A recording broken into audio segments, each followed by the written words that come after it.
السلام عليكم أصدقائي.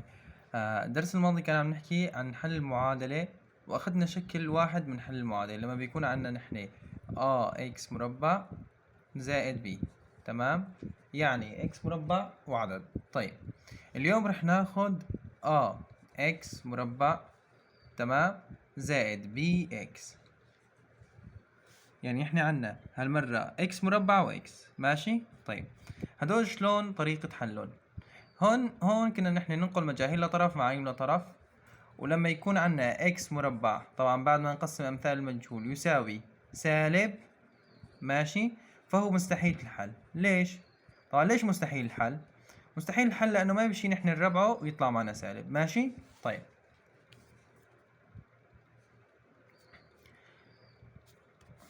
هلا بدنا نبلش بشو؟ ب اكس مربع زائد بي اكس. طيب شو طريقة الحل هون؟ هون كنا ننقل مجاهيل لطرف مع عين لطرف ونقسم على امثال المجهول. هون رح نطالع اكس عامل مشترك، ها هي بسيطة جدا ولا اسهل من هيك. طيب رح ناخذ امثلة. عم يقلنا 2 اكس مربع ناقص 4 اكس يساوي صفر، ماشي. حل المعادلة، نعدمها تساوي صفر، بنطالع قيمة اكس، ماشي. طيب لأنه نحن اتفقنا انه نحن ايش معناتها كلمة حل المعادلة؟ انه نطالع قيمة اكس.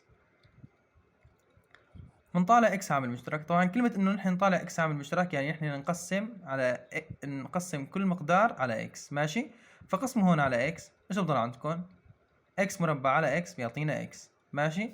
طبعا للي ما بيعرف، اكس مربع تقسيم اكس يساوي هو نفسه اكس مربع، والاكس من المقام اذا نقلناه للبسط بصير طبعا بيناتهم جداء، ومنغير قوته، اذا كانت موجبة بتصير سالبة، فبصير اكس قوة ناقص واحد.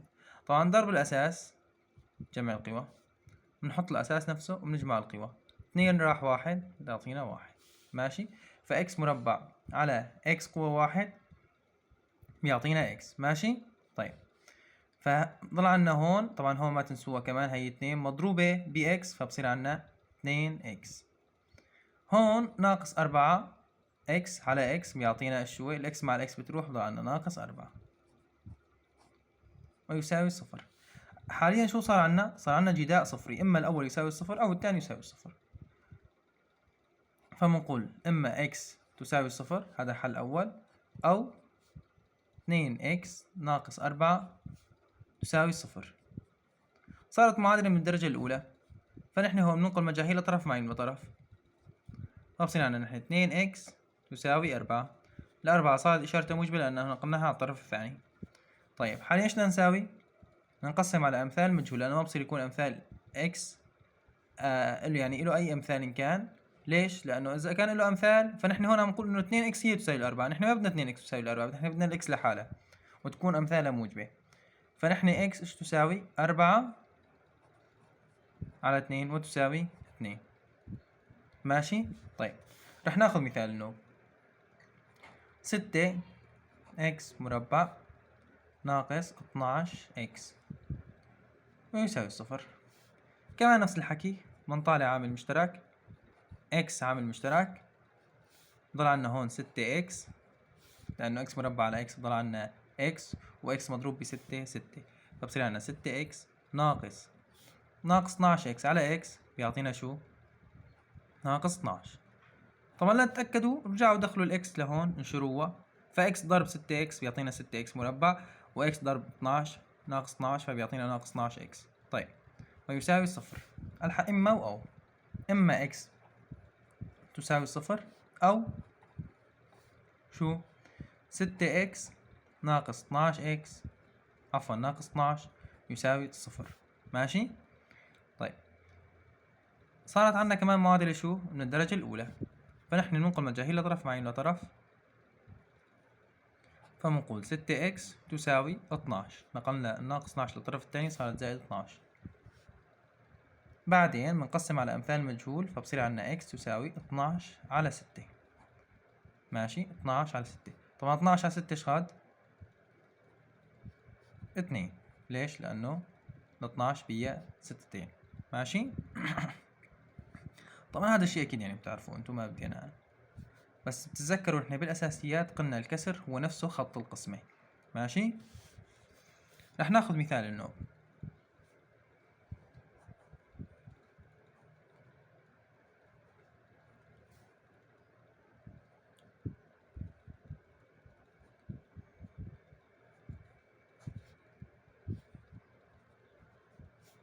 يساوي صفر.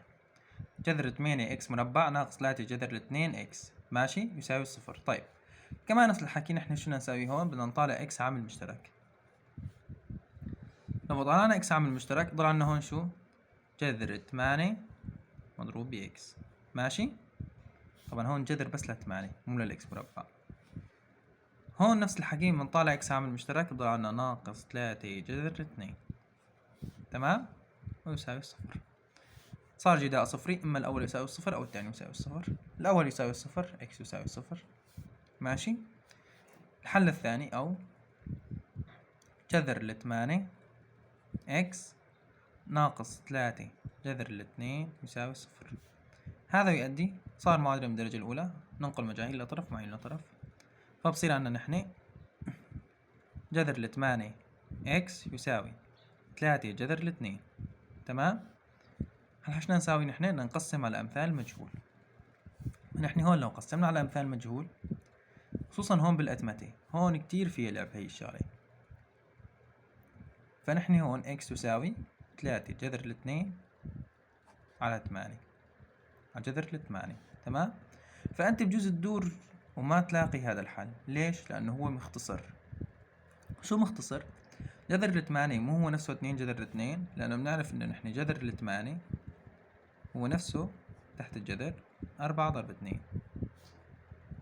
يعني نفسه جذر 4 ضرب جذر 2. جذر 4 ايش قد؟ 2.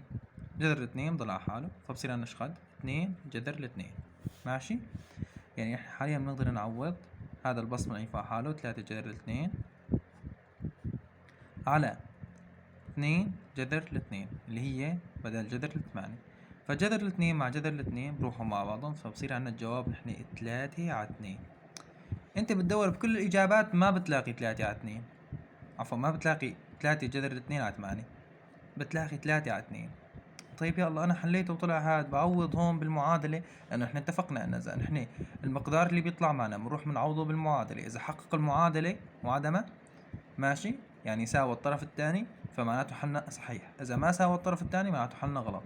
طيب انا بروح بعوض هي وبطلع معي صح. طيب ما ملاقي هي بالاجوبه، ليش؟ لانه هو اختصر ماشي، سوى شويه اختصارات طلع معه الجواب 3 على 2 ماشي. 3 على 2